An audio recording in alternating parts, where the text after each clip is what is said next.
Alrighty. Welcome to the podcast, Benny. It's great to be here.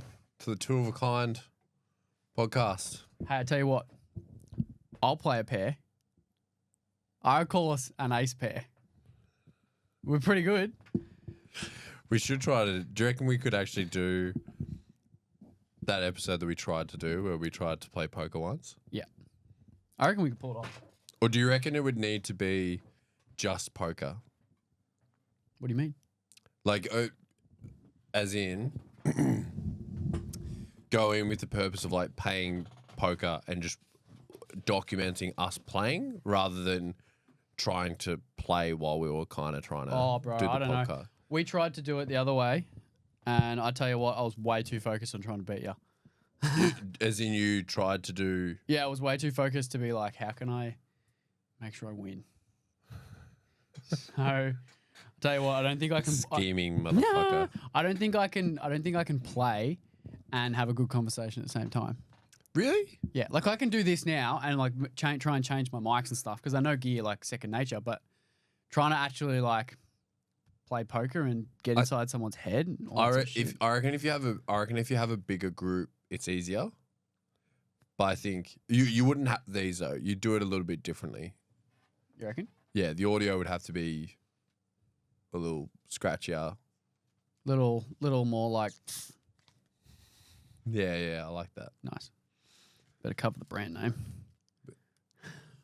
Yeah, what's the go with that? What is the go with brand names and stuff like can that if we had that on?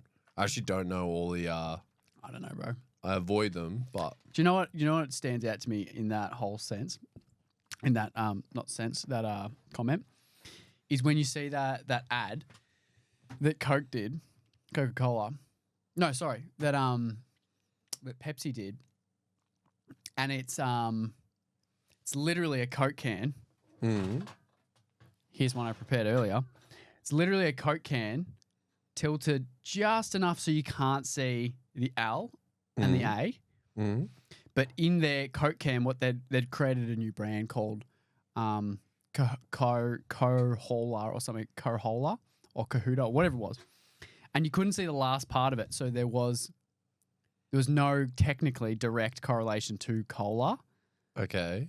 But Yeah. their ad was literally something that looks like a Coke can and it goes, ours tastes better. Yeah, But it was a Pepsi ad. it was a Pepsi ad. Did you then see the full name later, or Oh yeah, sorry for the for the context. It then cuts it cuts to a kid going to a vending machine and and getting a getting a Pepsi. Cohola or whatever? getting a Pepsi. Oh, Because and it's like ours tastes better. interesting. Yeah. I think I'm butchering that ad. But anyway, That's cheeky. cheeky. I do find the psychology of like competing brands interesting. Like I saw something about it was a similar thing with vending machines where it was like they actually put two vending machines next to each other and it actually increased. So rather than like halving how much people were spending on one and putting it in both, it actually like increased the amount people were spending on either of them, like in both of them. It's funny that. It's literally collaboration, but just vending machines. Yeah. Yeah. Because as a collective, as if there's more people there, just makes it feel bigger, makes it sound better. I wonder whether it's like, both offer, there must be some different stuff in both of them kind of thing. So maybe it was like, you do just attract more people to that area and potentially now they're looking at both. But yeah, it is interesting, isn't it? Psychology, mate. I love the psychology of the content game. But I tell you what's been interesting as of late. Mm-hmm. Tell me, what's going on in your world? My world from a waffle not Wednesday perspective is more and more I'm getting people that are very interested in, obviously they clearly understand now that socials needs to be done, right? Socials is not just a pinboard of, you know, your reviews and Canva graphics or testimonials and that sort of stuff. Like it actually can be, you can actually have some strategy behind it. If you do it right and you stay consistent for a long time, it can actually get you results. So more and more people are noticing this, but they don't want to pay a professional to do it, which is very interesting. So, you know, they either want to, you know, grab some of our time or grab one of our team members' time and just be like, hey, can you help me with this one very specific thing?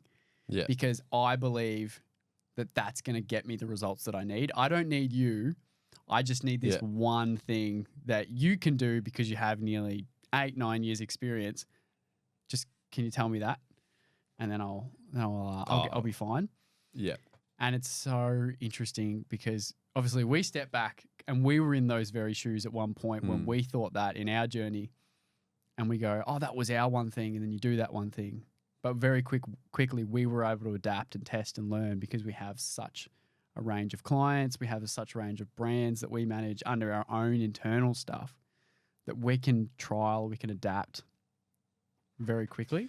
It's I find it funny too because it often comes from.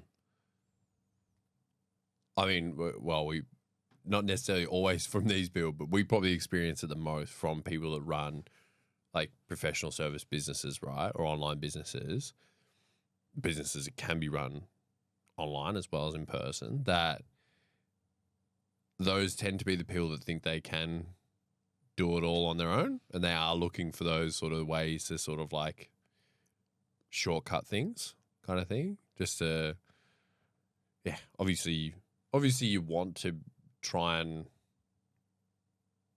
keep your profit margins strong and everything like that, but it's funny. I don't think people do the maths or like actually work out what the true cost is of having, you know, an inexperienced team member doing it for 10 hours a week because you gave them a camera and got someone else to give them, you know, 1 hour of their time to coach them on marketing or how to use a camera or whatever. It's a little bit different as well compared to like, say, if you or I were like, oh, we're doing video content for clients. Now we're also going to start taking photos when we're there. I know you guys do that already, but like that's a small jump. But like there's like, you know, financial advisors, business coaches, all these types of businesses that we work with that are going from their area of expertise to a completely different area and then going, it's funny, the same objection that, you know, they're probably getting from their prospects of like, why do I actually need you and why don't I just do it myself, is the same thing that they're giving out to, well, us in some instances or other marketing agencies and professionals. And it's so dangerous too because this day and age, there are so many ways to skin a cat. For a while there, you know, many moons ago, there was not a lot of strategies.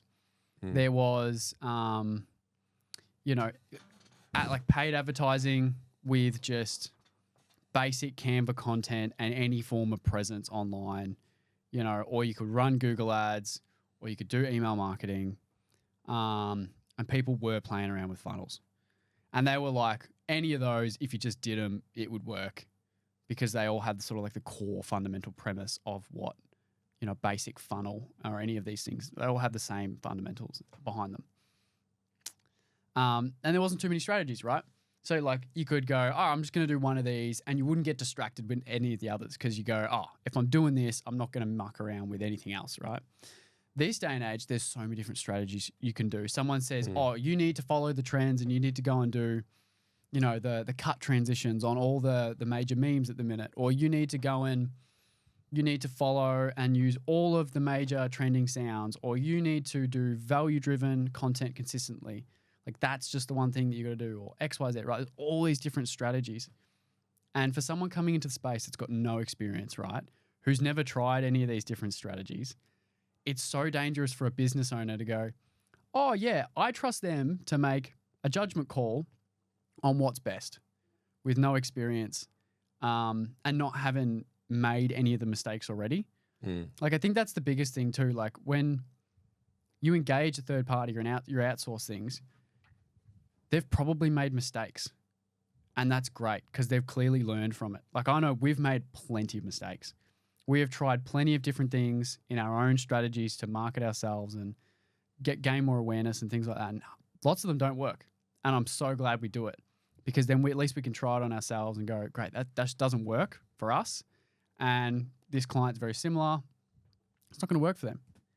But for someone in the industry, you know, some uni student coming into a business, they'll get overwhelmed with that. It's like, how much time are you willing to go and give for you as a business owner, right? Very easy for you to figure out your time. People don't know this calculation. What's your turnover, right? How much time do you work in your business? How much your time's worth, right? Simple. Very simple. From it, like, there are way more advanced calculations you can do, but that's a very simple one, right? And if you go and figure that out now to go, all right, how much time am I spending with this new staff member, plus costs of buying gear, plus costs of their wage, I guarantee you it's going to be cheaper to go with an expert who you outsource. Well, plus as well, I think it's like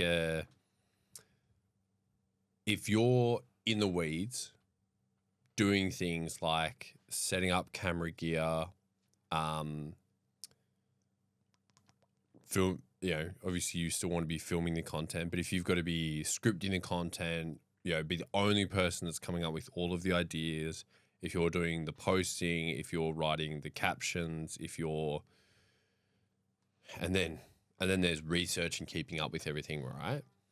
Like, all of those things are like, kind of like, obviously if the content does well, it's not a one-to-one activity, but like, you could also be delegating that to someone else. And then you, like, I just think more business owners need to be focusing on stuff that, and this goes for creators as well, not just every other business owner, but if you're focusing on bringing in business and improving experience for current clients and improving experience for team members so that they don't go anywhere, those things are going to compound over time. Like, you know, if you bring on, you know, you could spend an hour setting up gear and like trying to record content and editing the content and then posting the content. Like, you've done a lot of one-to-one activities, and, you know, arguably if you're only doing it on your own content part-time each month, you know, you're probably not doing it justice in terms of how well the quality will be. But that's time that you weren't spending on a client that could be worth, you know, tens or hundreds of thousands of dollars over years to come. You know, I think people kind of go like, oh, nah, like, yeah, even some people that do the calculation, right? They go, oh, I would be spending $2,000 on you guys or $3,000 on you guys every month. For my time, for how I would do it, I'll end up spending, you know, 10 hours on this. So if I put my time out to, you know, $150, $250 an hour, then I'm kind of roughly the same. So they go, oh, well, I'll just do it myself then. Or I'll pay someone that's, you know, a much cheaper rate to do it, right? But yeah, you're not taking into account the time of them or the time if they've got the budget for that, you know, extra team member to be bringing on, and that team member isn't focusing on revenue generating activities.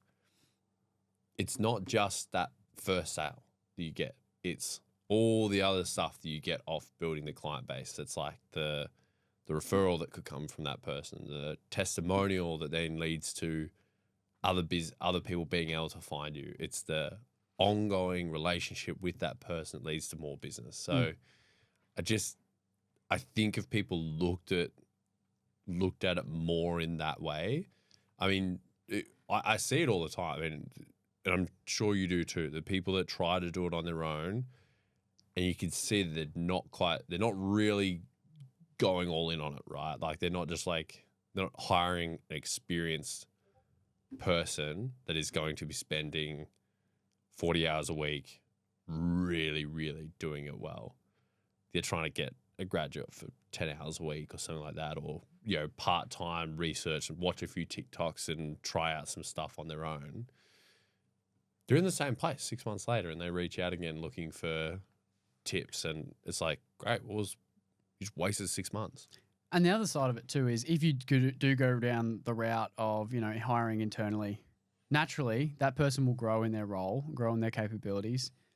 Maybe you have great culture and you can keep them around, but naturally most people move on. Like the turnover rate at the minute for internal marketing staff and internal, you know, whatever you want to call it. You know, everyone knows I hate the word marketing, but the internal graduates or whatever it is, marketing departments, the turnover on these people is crazy. So if you're putting all your skill sets, goes, oh, I'm going to make an investment into, you know, Jerry.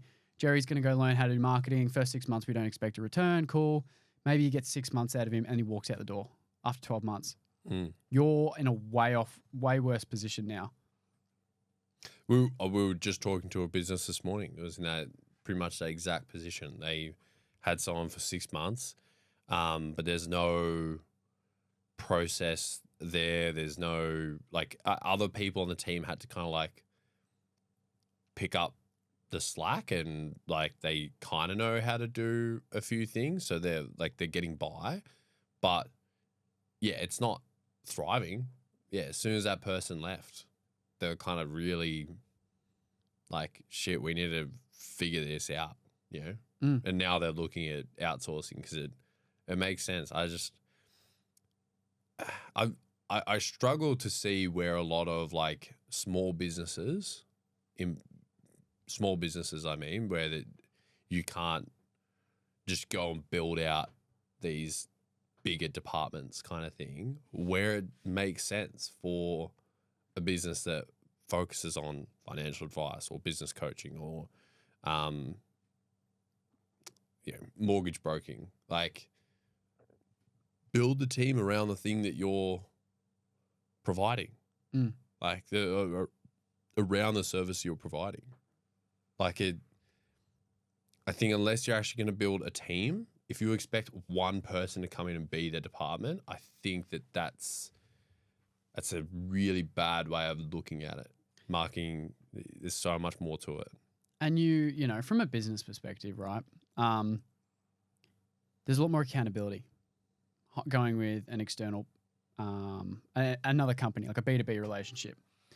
It gives you a lot more negotiation, gives me a lot more leeway to go, you know, guys, I know I had a 6 month commitment to you guys, but, you know, within the first 3 months, you promised me X, Y, Z, and that hasn't happened. You know, we're considering another company.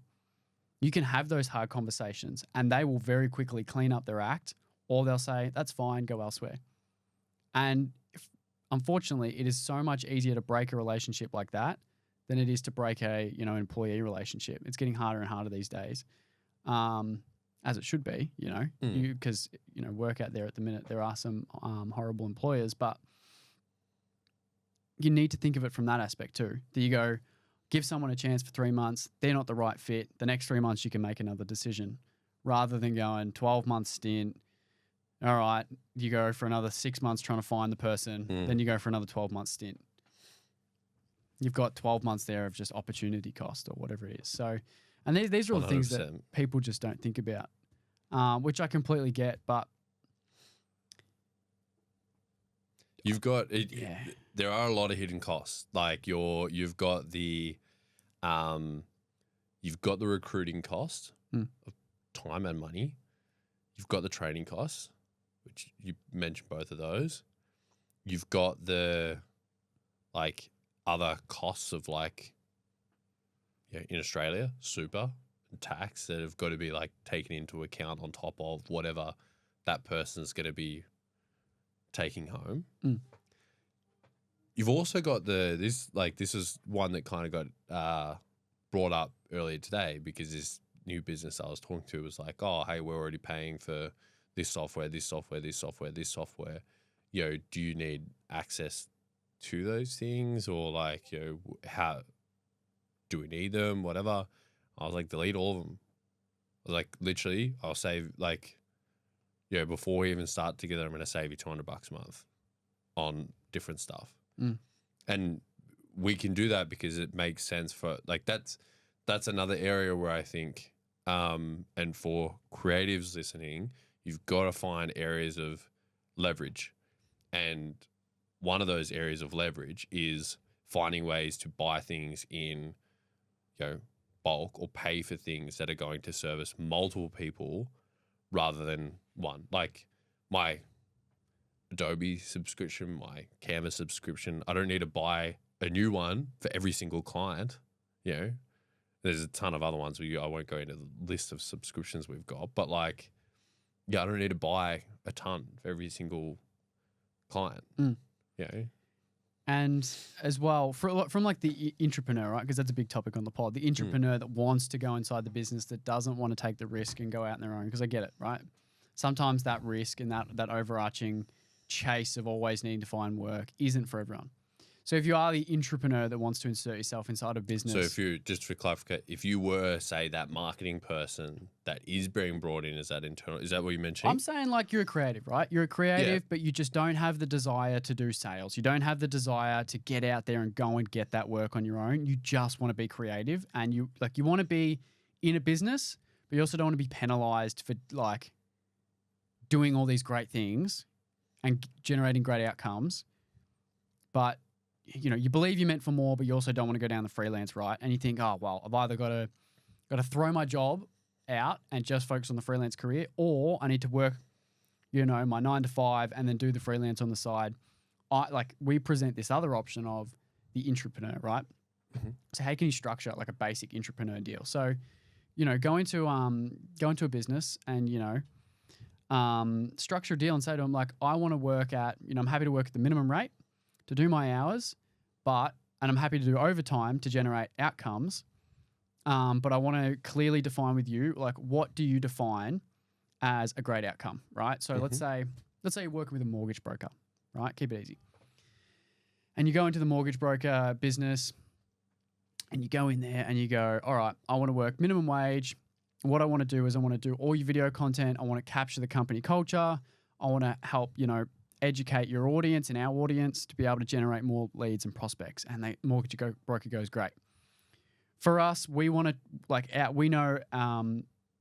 we know the best result to track is a welcome pack going out or a fact find being done. So if you can increase our number of fact finds per month, we'll pay you per, block cost, whether it be for every 5 or for every, fact find that comes through, as an incentive, because they know that's a great outcome for them. So then that becomes your task, right? You might have a very small agreement for 10 hours a week, 20 hours a week, $25 an hour, whatever the minimum rates are. And then if you can generate those outcomes, you get incentivized and you get paid back, right? Because then it becomes, you can grow as much as you want to grow. It's beneficial for you, right? And it's also beneficial for the business owner. The harder you work, the better he does. And the better you do as a creative. Like, that's just a simple way that you can structure a win-win for, any sort of business owner. I don't think anyone that is going into a marketing or growth role now should be, if you're good at what you do, there has to be some sort of intrapreneurship or entrepreneurship. Like, I think everyone in those roles should be having that kind of conversation with their boss. Because if your boss isn't open to incentivizing you to do those things, and you're not going to get rewarded for the work that you're literally doing to grow the business, well, why would you work for someone else? This is why I think I find the hardest thing is, like, if you're good at marketing, then you could run your own business. Like, similar with sales, like you can make a ton of money as essentially a contracted salesperson with a ton of remote sales jobs now. So, like, why would you ever go like, oh yeah, I'll only work with your business and only work with the leads that you're giving me, when I could work for 3 people, have my calendar filled up, and I'll never have to worry about job security ever. Like, if you're good at sales and marketing, you should be. I mean, you pretty much are an entrepreneur. It literally is just, do you want to run the business or not? If you don't want to run the business, then think of be it an from the entrepreneur. employer side too, right? They go, all right, sure, I'm probably going to end up paying more for this employee in the long run, but he's also going to build my business, and there's like little to no risk for this. And if he does build it beyond a stupid amount where I am paying him a stupid amount, he's going to be incentivized to stay and maintain that current client base. Because if he doesn't, he's going to lose those, whether it be trailing commissions or continuous commissions. So it naturally breeds job security or position security from the employer side. I heard this. It kind of reminds me. I was listening to something recently that said like, there's so many people that are like afraid to pay more tax, like, and they think that like paying more tax is a bad thing, right? And I'm not talking about like tax deductions at tax time. I'm talking about like, if you earn more money, you will pay more tax. And it's like, yeah, but you're earning more money. Like, yeah. People go like, oh yeah, I don't want to earn that much because then I'll be paying way more tax. It's like, you'll still be earning more money. Do you know what I mean? Like, it's like, yes, you'll be paying. Yes, you might end up paying $100,000 worth of tax as opposed to $50,000, but you're also taking home $200,000 more.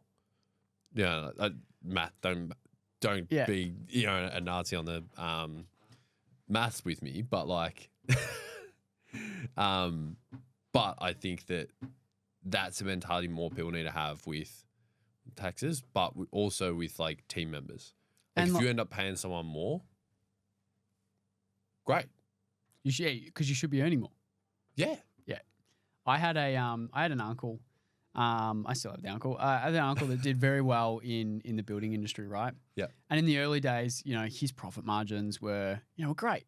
Like, whatever he'd be making, let's just, for example, call it like 20% profit margin or 30% profit margin. I might be doing $1 million. Yeah. And he'd be like, great, I can pull a decent wage. The business has got room to grow, whatever it is. And in the early days, he's like, you set this expectation that profit margins should be always around that point. And as you grow, you need to maintain the same profit margin. But over the years that we saw him grow, he'd go, do you know what?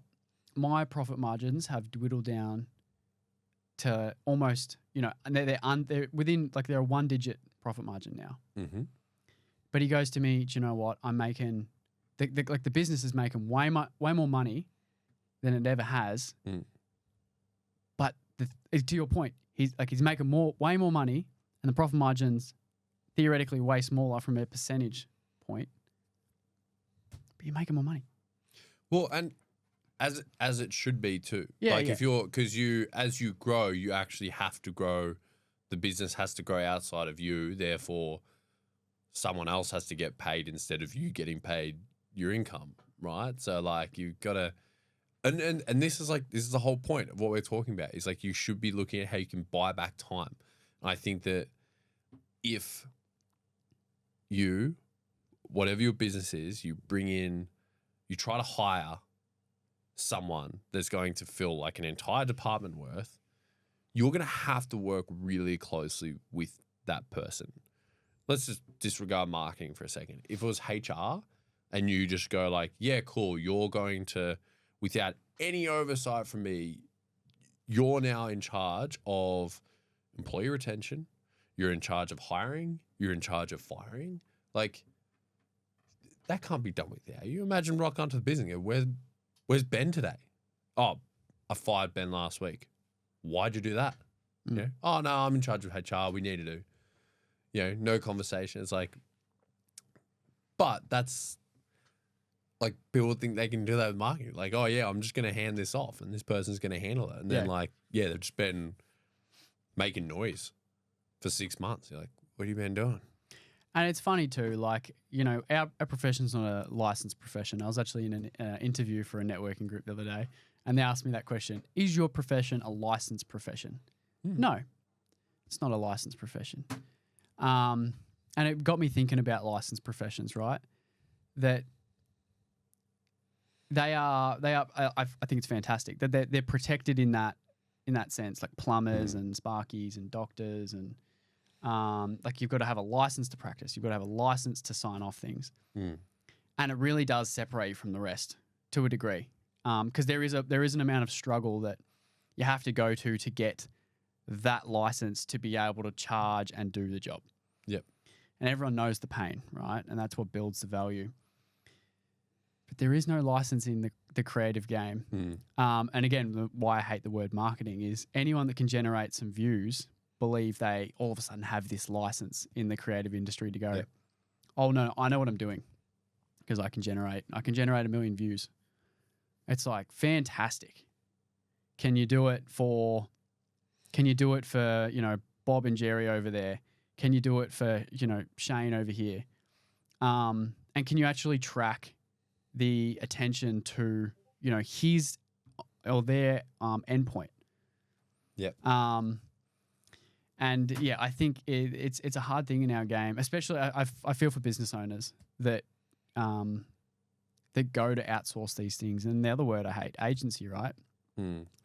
That they go to outsource these things to agencies and they're promised the world, and sometimes they either the agency can't deliver and, pat on the back, or to give some slack to some agencies. Some clients just aren't willing to work with you to be able to get that outcome.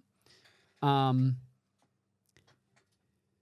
there are so many people out there that promise the world and don't deliver. And I think this day and age, for any creative wanting to get in the space or any entrepreneur wanting to get in the space, it is so easy. Because for you to stand out, and everyone talks about this at the minute, for you to stand out, you literally just need to do what you say you can do and don't overpromise. You don't have to have outlandish comments to go, I'm going to add $100,000 to your bottom line the first 6 months. No. In fact, I reckon that's almost now builds more resistance. I'm so put off by things that it was kind of fun. I was doing a filming session yesterday with a client who's a business coach, and here's what he was promising in his script was very achievable. Like it wasn't like, yeah, hey, I'm going to take you from $10,000 a month to $100,000 a month. Like, he was like, I'm going to show you how to increase profitability from, to, by 35%. I'm going to show you how to, achieve 12-month goals in 6 months. Still really good. But like, you hear that and you kind of go like, awesome. Like that sounds like not too outlandish, but definitely desirable. If I could buy back 6 months of my time and increase, the profit margin by 30% in 6 months, technically it means I could double my, you naturally start to be inquisitive and have an expectation of what your outcomes are, but it's dependent on you, right? Yeah. It's genius. Yeah. It's, and it's funny because a lot of the other advice is different to that, because I think that's the stuff that does get views and do that sort of thing. But it is funny when you look at the people that are doing really, really well. There's a lot of people that haven't grown on social media, have grown big businesses, and they just do what they say they're going to do, and they just do it really well. They do it consistently. They've got a good reputation that, like, whilst I'm obviously a really big fan of marketing, I think that if you rely on marketing and you're not getting more business from your current clients and they're not referring more business to you as well as continuing to work with you, I think you shouldn't be looking at marketing. Yeah, there's so many facets to what you need to be doing, but that is a good. That is your fucking service. Yeah, that's a really good indicator. Like, if your own clients are not, like, if you don't have retention rate or you don't have internal referrals, that's what we like to call them anyway. internal referrals, like you need to look at that Yeah. before you focus on external referrals. Oh, 100%. I think that to your point as well, so many more freelancers, creatives, people that are interested in getting into this space do need to be, and like not that I ever had intentions of like ripping anyone off or not doing things, but I think as you grow, you definitely look back on things and go like, oh, that wasn't the best I could have done. You know, obviously 2020 is hindsight, because you do kind of look back and you go like, oh, I would have done this differently and this differently and this differently. But, you know, the only things I look back on and really regret in business, and I've invested in a ton of stuff and made a lot of mistakes, you know, tens of thousands of dollars that I wish I hadn't invested, but there was still a benefit to that. The only thing that I think I really regret in business is like certain jobs I did that I'm like, oh, I wish I did that differently, did that better. 100%. I agree to that. Like we've got clients too that we now have been able to make our service so much more cost effective and produce better results just because of our time in the game. You look back to those early clients and go, fuck, we did a shit job. But, you got to give credit to yourself. That's the best you knew at that time. Oh, yeah. And you were doing the best you could at that time. Yeah, 100%. And I think that's just like everyone will, well, most people will do their best at the time with the knowledge that they have. But I just think that's like, I don't know, something that I just wish was maybe rammed home a little bit earlier in my business journey. I feel like when I was starting out, I was probably more so pushed by people that were just talking about growth and sales and like advertising. It was mainly like, how do you build the business? Bring people in. It wasn't about delivering a great service. Mm. And the other thing too that, I think the conversation's been opened a lot more recently, and I think it'll really start to break down more and more and more the years that we go on, is you don't need a huge base. You don't need a huge following. Like we've got a client that's got under 1,000 followers, and he's getting the same outcome and the same amount of attention that he's being able to get, which flows into the metric stack, as someone that's got about 4,500. Like you don't need. It goes to show that it's more about your strategy and how you nurture your audience, and it's way better to have a small audience that's highly engaging than 1 million followers that barely engage. Yeah, or even like we were talking to a client this morning, and it was like, I'm not interested in doing like 60 videos and pumping a ton of content if there's no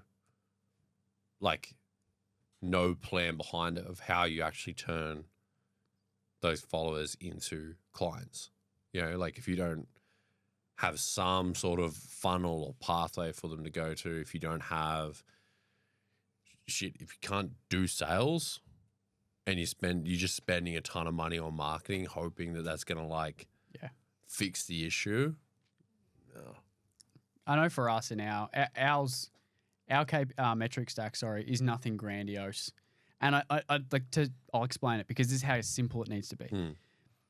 Attention to followers. So how many views do you get at the end of the month, and then how many people follow you? Every follower in our strategy, every follower gets a message, and it's not an automatic response. It's all done manually. It's all done personalized. So because you'll understand as the metric stack goes on, attention to followers. Of the followers, how many of those turn into conversations? So of the messages you send out, how many actually respond, and how many do you have a conversation with? Of those conversations, how many do you book a meeting?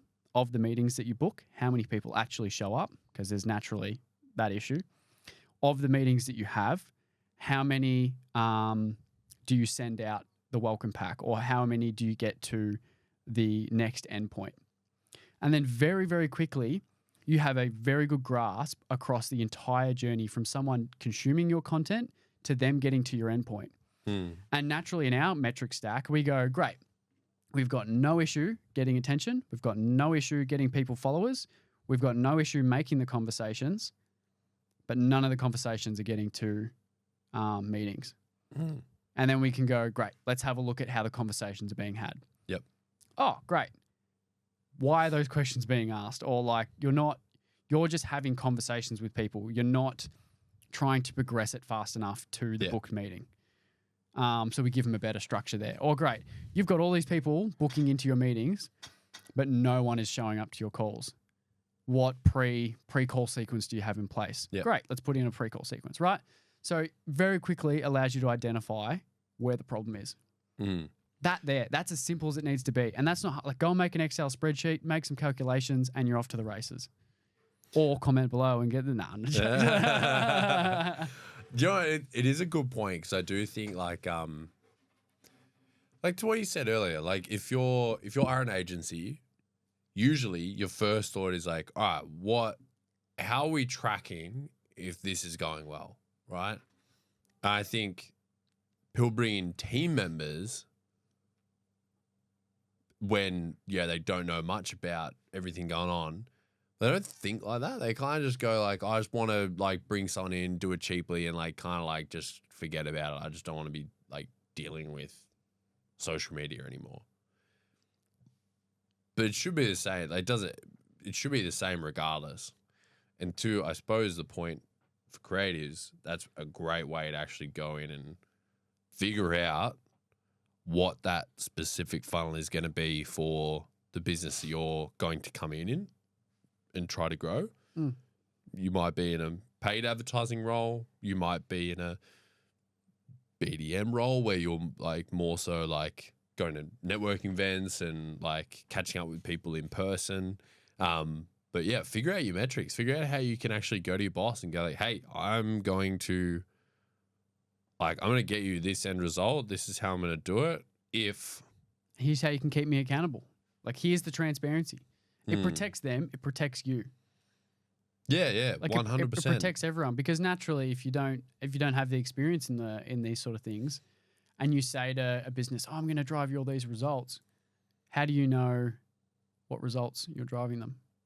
Right? If you go, "I'm going to drive your results," cool, and all the phone calls go through to Jerry, and Jerry's all of a sudden, buying a MG.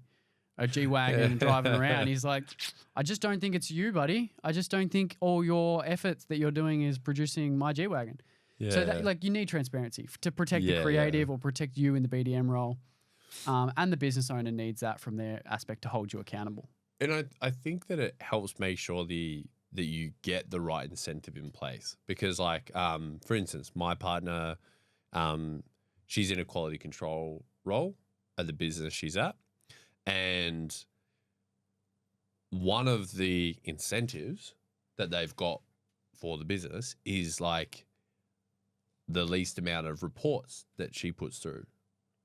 So like the incentive is stupidly like, can you not report? Can you report less issues? Not like how many things that's got nothing to do with her really as part of her role, that if there's issues in the process that she does a report on it, it encourages her more so to turn a blind eye to stuff, which maybe that's what they want. I don't know. But that stuff happens all the time.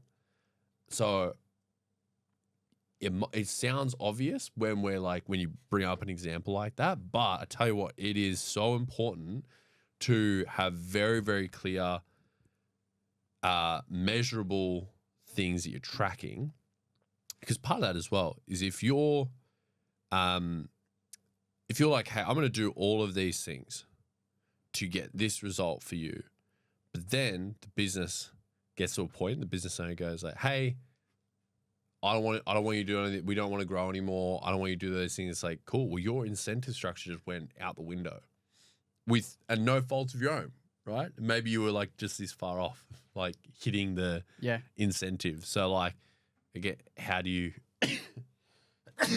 Bless you. Thank you. how do you account for that, Mm. right?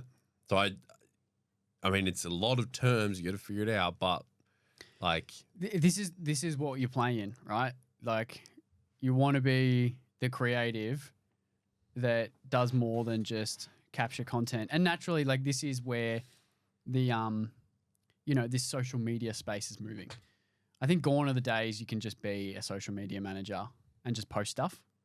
I think that still exists, funnily enough, where there are social media managers that purely just they don't do the capture and they just post things. That still baffles me that exists. me too, dude. There's no strategy behind it either. That it It's baffles me that it exists. And like people charging like $1,000 for that too. Like, I've seen $3K a month in the US, and like, okay, warranted if they're niching in and they have a really proven strategy on a very specific audience. But to me, it's really confusing on how you would have any control over the outcome if you weren't controlling the input of content and the strategy behind the content, because you're literally just hitting the go button on post. So yeah. That's my take on it anyway. And no discredit to the social managers out there that are doing it obviously really well and can back up their results. But if you are wanting to get into the space, you need to be doing more. You need to be way more involved than just the camera or just the completely posting. agree. I think if you want to have a social media management business and you aren't at least collaborating with someone that's going to be helping with the content creation,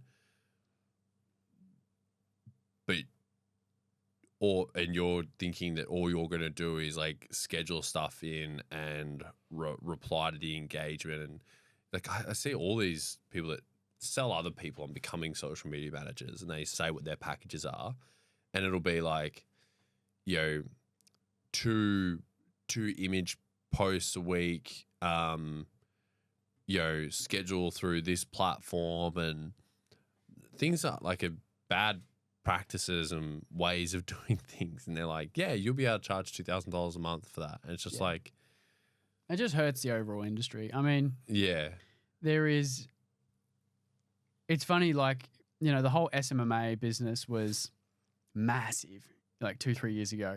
And naturally, Australia is so far behind, and, you know, it's only really starting to boom now, which is funny because that's just how Australia works. We're always behind.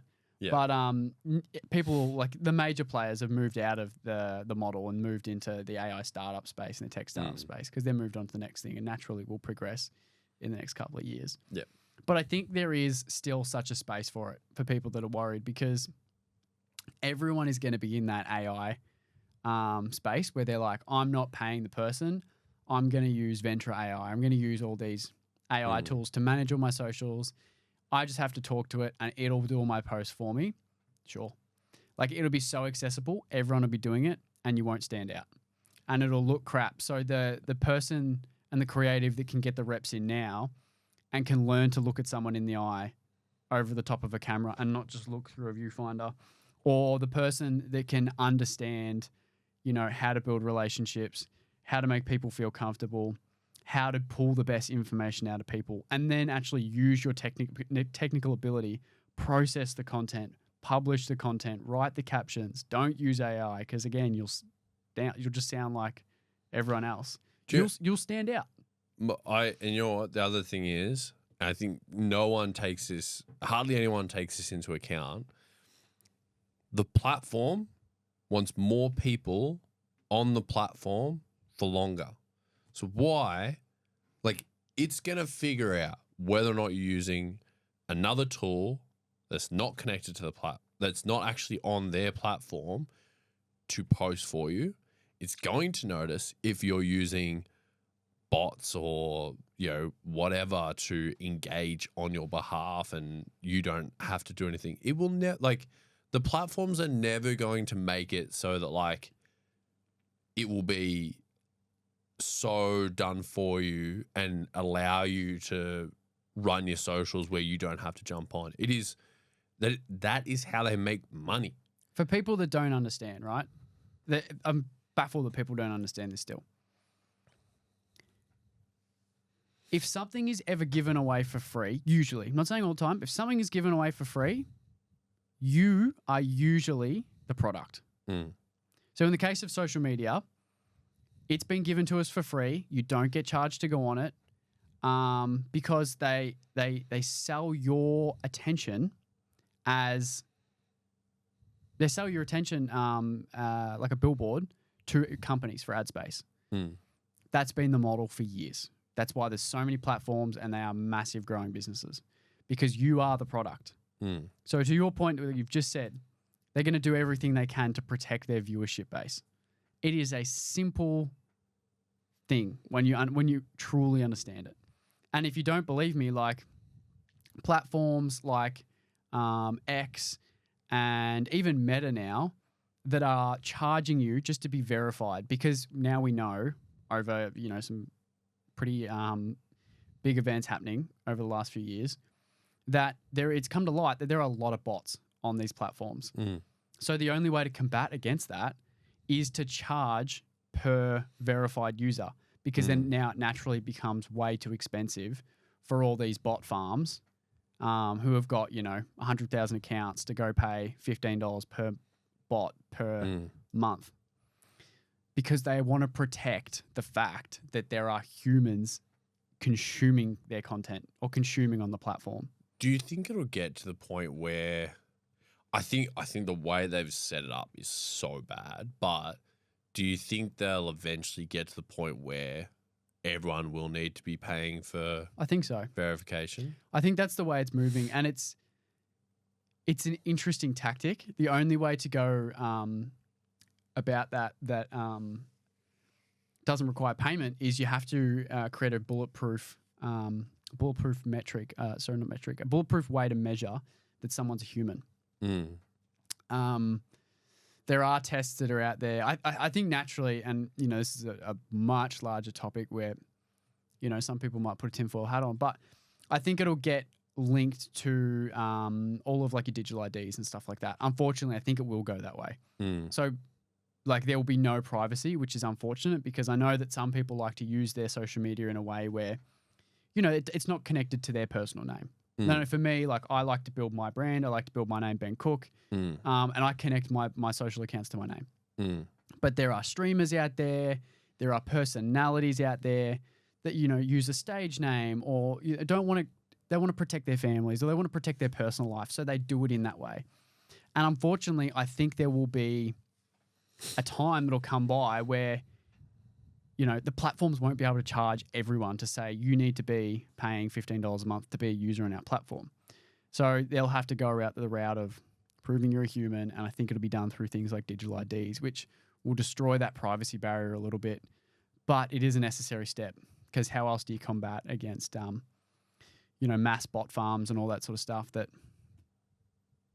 are just feeding groups and stuff attention and stuff like that. Yeah, I know what you mean. I mean, like, I don't think people realize the amount of like scams and other things that go on because of people abusing the stuff that is there at the moment. Like, I was hearing about a business recently that like this happens to a few people who run like online stores. I think the term's called DOS or something like that. So DDoS. It's like, what is it? DDoS. DDoS. So that's essentially where they just flood it with a ton of traffic, right? Fake traffic, and just shuts down the website because they just can't keep up with all this fake traffic on the site, right? I've heard of a few businesses like their website's completely shut down. The website was their whole revenue stream. And like if you don't have proper like I got a mate who runs a full stack software engineer business and web development business as well. He's got incredible security for like at this point in where we're at. He's gearing people with the most incredible security because he knows the next few years what's going to happen. Yeah. For businesses, and it's very much that. Like he has insane response times. Like he protects his websites so they don't go down. That their emails don't get infiltrated. That they send out, so there's no phishing emails being sent out from your account, all that sort of stuff. So you don't get DDoSed. But if it's like this conversation of your internal marketing department. Oh, I can go to GoDaddy and I can go buy my domain. Oh, I can go to GoDaddy and I can buy my own hosting through GoDaddy. Why would I go pay someone $220 a month to manage my website when I can pay $14 a month through GoDaddy? Because you don't know how to restart a server in a terminal on GoDaddy. You don't know how to put in place a firewall to protect against DDoS attacks on GoDaddy. Like all these things that it's not a problem till it's a problem, but you'll kick up a big stink about it when it is a problem, and you'll have a meltdown. And that person that does charge $220 a month normally will probably charge you $2,000 to fix the problem. Yep. You could have just been paying for 10 months. Yeah. And like I get it. Like it's a thing that happens in stages. You know, like if you're not making any money, paying $220 a month for, it may not be necessary. But as your risk grows, though. Well, that's what I do find it funny that there are still like certain size, businesses that are making millions of dollars that don't, think about those sort of things. They're still operating as if they were like a business that you're a solo business operator making $5,000 a month, What you don't know, you don't know. And I think that's the big takeaway, right? What you don't know, you don't know. And the best way to know is get out and speak to people. I mean, there's someone we're in talks with at the minute that really want to work with us. I said, I can see that you're hesitant about this. Go and talk to a bunch of people. Go and have some 30-minute conversations with a bunch of different suppliers, a bunch of different people. I'm not going to be offended. Please don't waste their time and don't spend more than half an hour with them. But go and spend some time. Go and get some different opinions. It's funny, isn't it? Like, because you could have that same conversation, right, with someone that's never used someone before and someone that has, of like, someone can come to you and be like, oh, I'm not sure, it's a bit expensive. Someone else can come along, pretty much same business, making the same amount of money, but they could be like, oh, awesome, that's great, because they've got relativity and they like understand the like what really goes into the work, but maybe even also what actually, what you actually get for going to a cheaper option, or what some of the other options out there that are much more expensive, like. But also to the fact of I'm not trying to say to people we are the best. Fuck the rest of the people. We are the best. I'm not saying that. I'm saying we are also implementing the fact of we don't know what we don't know. So you, as someone that is coming to us, we want you to do your best due diligence. The same way that we do our due diligence on people, we only work with a select few people. We don't accept everyone that walks our way, because our company culture fit's really important. Our client base fit's really important. So we do our due diligence. I can't say that word. Wow. To anyway, to the people that come up to work with us. So we expect you to do the same thing. And if you go out and speak to 10 other people and you go, look, Ben, there's actually this person over here. They have a way better way of doing things, and they had a better way of explaining it to me, and I feel much more confident in their ability. I'm not going to be offended. I'm going to say, thank you so much. Would you mind giving me an extra 30 minutes of your time? And I'd love to learn why they were a better fit. It's not to try and steal you away. It's an exercise so I can be better. Because that's happened to us a lot this year. Because this year there's been a lot of people that didn't decide to go with us because they said, we love your energy. You're incredible people. We really want to work with you. But we weren't able to take away what you said to us and show it to our decision makers. So we were like, shit. All right. We had to put in place better presentations in a format where they understood it so well that they could now take that presentation and represent it to the decision maker. So all these small things that we had to think about and go, shit. We thought we were crash hot, but we didn't know what we didn't know until someone was willing to go, love ya, but you just really didn't hit the mark in this point. And we took it on, we onboarded it, and applied it, and it's been good. And that's what you need to do. Just another one on that, because I think that this is something super relevant for anyone that's like starting a business, is it's also okay to have, like, if you don't have people saying no to working with you, then you're probably too cheap. Yeah. Like, you've got to have some, like, I mean, I heard, I don't know if it was Dan Martell or someone that was saying, Like if you're closing more than 30%, then you're not charging enough. That was his rule. I mean, That works. it's an interesting rule, but I think that works, but you need to have, I reckon, a certain amount of volume. You need to be at a point where you can be self-sufficient with what you currently have and the input that you have, and you'd be willing to go, I can cram down my, let's say you're in a sales role and you're closing 10 deals a week and that gets you by. You can't at that point go, I am going to increase my prices to a point where I only bring in 30% of the deals, because then you could put yourself out. Yeah. Well, and as well, the price has got to still be commensurate with the value being given. So yeah, there's definitely it's an interesting thought. I think just as like, because it does make you think. Like if someone did say to me like, oh yeah, I close 80 to 90% of the stuff coming in. Different story if you're only talking to a few people, every month. Like I think I had that. Oh, maybe like a few years ago. I remember saying to someone like, "Oh, you're not like either you're not talking to enough people or like you're not charging enough." I was like, "Oh, well, I'm not talking to enough people to be honest." Like, definitely, just talking to a few people. But yeah, I do think like don't to the point about taking on advice and stuff like that. I do think one thing that you can kind of get hit with is people saying that you're too expensive and stuff like that. And I think that is one where you've got to take that with a grain of salt as well.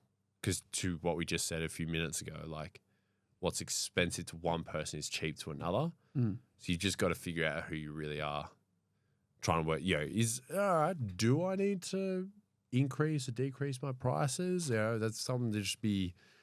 I know people that jump to doing that as their first fix. I've got to decrease my prices because it's a race to the bottom. I mean, I feel like that's a topic that people surely understand now. That, and I'd love to bring an accountant on.